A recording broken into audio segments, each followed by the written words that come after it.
Hey everyone, this is happy February anyway. So right now, okay, well, one of the topics today is about reboots and why sometimes it works, but other times it sucks here. But first, I'm going to talking about some people are asking for my hair. You can see, yeah, I've lost quite a bit of hair the last 10, 10 years here. I think at the crown. Part of my hair sticks up, and particularly the front. I think the middle part and the crown. I think particularly about my hair loss. Well, basically, there's 4 types of hair loss. Type A, which is the crown and the front of the hair goes, followed by the middle part. Type B is just going forward to back. Type C is you lose the hair at the crown first and then it progresses forward. And type D, and there's called type D, which it recedes at the sides and then it just goes back, but there's like no crown. I'm pretty much in between A and C because you look at it here. I lost a little hair at the crown. There's probably still some left, but now,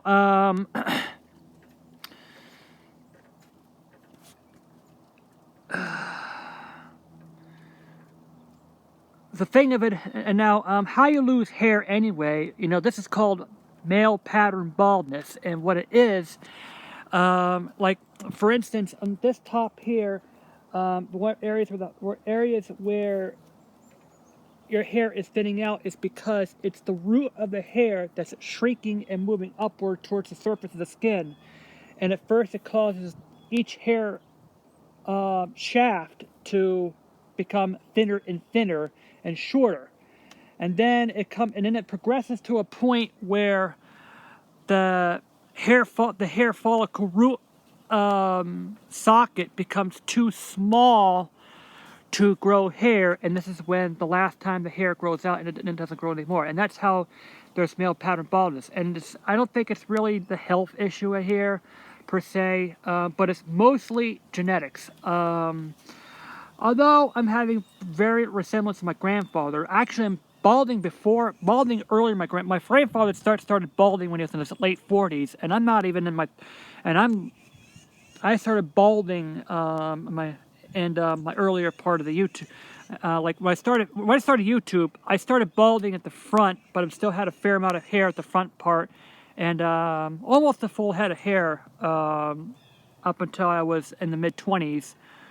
And then and I think even that, and when I was started YouTube, I was only 27 years old.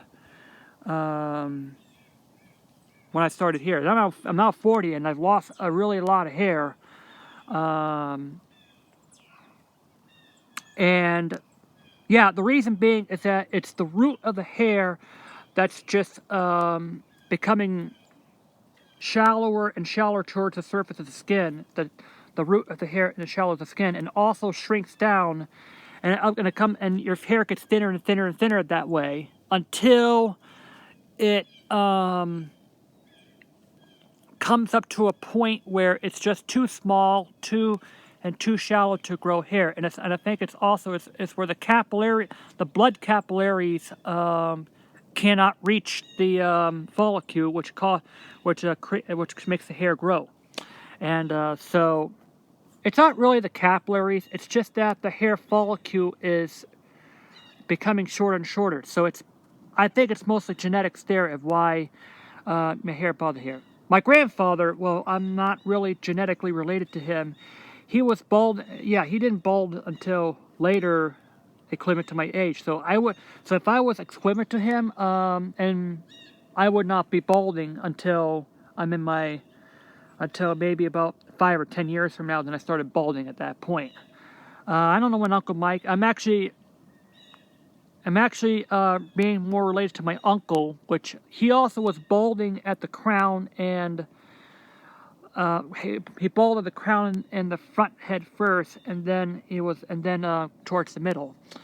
But I've looked at the charts. I'm actually in the more heavy category. I think there's 7 stages of baldness, and I'm probably like 5 or probably more like 5 at that point. 6 is when you're really, really thin at the middle part, and 7 is you're completely bald front to crown. And you progress forward, and you get lesser and lesser areas of hair on the sideburns, and the back. And so I probably would be looking like about 10 years from now. Yeah, I'm going to be maybe a little hair at the top, and then the side hair, kind of where my grandfather or my step-grandfather is, even though I'm not genetically related to him, because my grandmother, he was actually, my father was, my paternal grandmother actually conceived from her boyfriend, and then it didn't turn out to be a marriage like there. Then he was married to Leroy. That was Leroy Donahue. And they assumed at that point, well, it was Mary and Leroy. Then my grandmother divorced, and now he was married to, and then his second husband was James, which is actually his last name was John, and this is where he is over here. I still have him call him grandfather, anyway. But I did compare the photos to him. He actually shaves his whole entire head right now. He doesn't have any. Well, he kind of a shaved head at this point.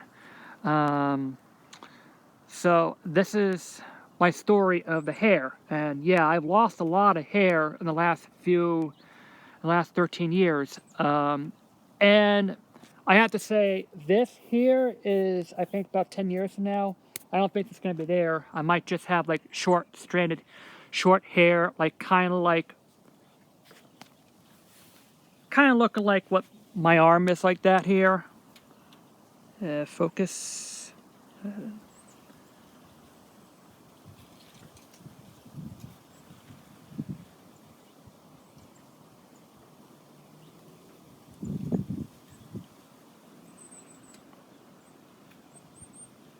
Yeah, there we go. My top of the hair will probably look like that, but with the sides and the back will still be have hair on it, and I think this is how I'm going to be like maybe 10 years from now. So that's just my hair story. Now I'm going to talk about, there's a couple of remakes coming here, and then there's an anime that I would love back in the 80s, and they're remaking He-Man. They're kind of containing the same voice actor. John Irwin was the original voice actor of He-Man itself, which was Prince Adam turning He-Man when he powers up. I forget what John Irwin's going to be, but I read in the thing here that I think, I don't know, Adam something was the previous voice of Skeletor, but now Mark Hamill is doing Skeletor on the remake of He-Man, and I'm like, I'm not sure it's going to work. I'm not sure if Mark Hamill is capable of mimicking the original Skeletor from the thing here. But I wouldn't say it's not going to be the same thing. And so I would say I wouldn't do that. Maybe if they could make a remake to a movie and make a live-action He-Man movie in the Masters of the Universe. But I would do is make He-Man, but have a setting that's like 35 or 40 years later. Like, make a sequel series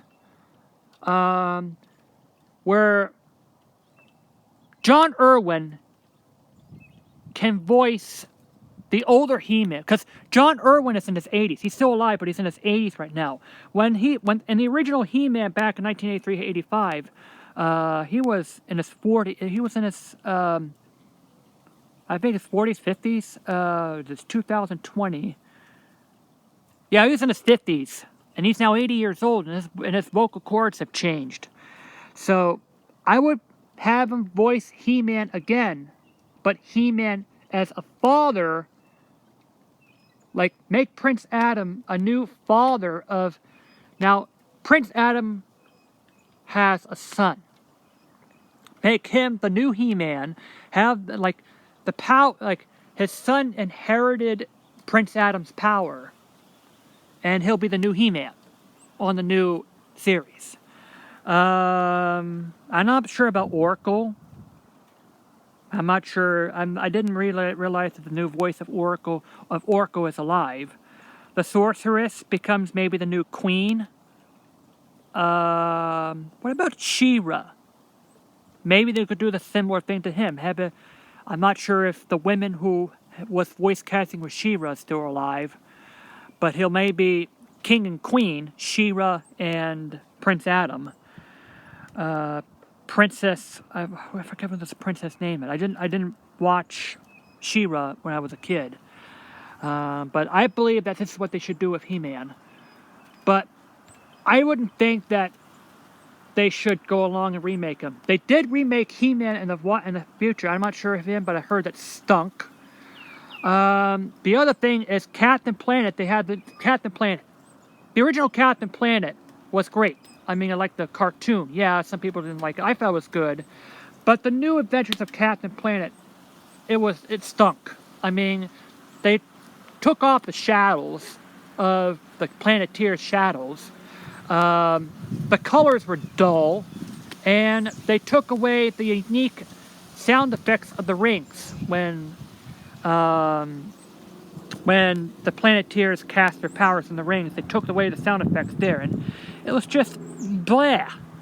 The new and if you want to revisit Captain Planet, go with the original series.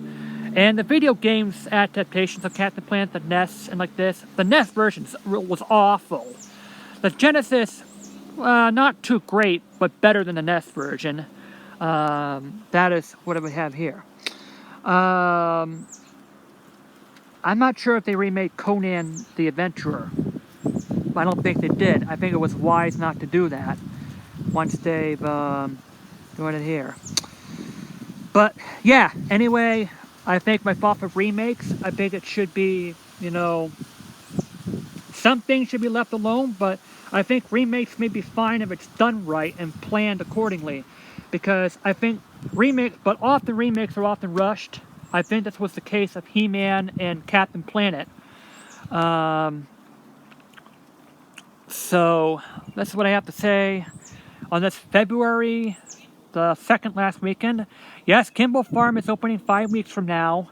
And sending them a suggestion box with the new items here. We're getting a gorgeous new grill and seafood shack. It will be in place of the it will be in place of the petting zoo because, well, yeah, the reason why Kimball's is doing this is because the Board of Health had a fuss about the animals. I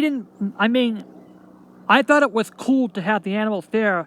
Like, I can look at them while I'm enjoying my lobster or my ice cream or my hamburger or whatever it is from Grilled Seafood Shack. But anyway, they're having a permanent thing here. I think they should build a permanent building in the back for the Outback Shack. They should rename it to the Outback Diner, and they do that here. Maybe they could split it off and reinvent the Roadhouse Diner. The Kimball Farm Roadhouse Diner. They had the Roadhouse Diner back in the season of 96 and 97, but then they took it out in 98, and then 99 they reused it at the Outback Shack, and they're doing it again. So, yeah. JD out. My hair loss. Remakes. And, yeah.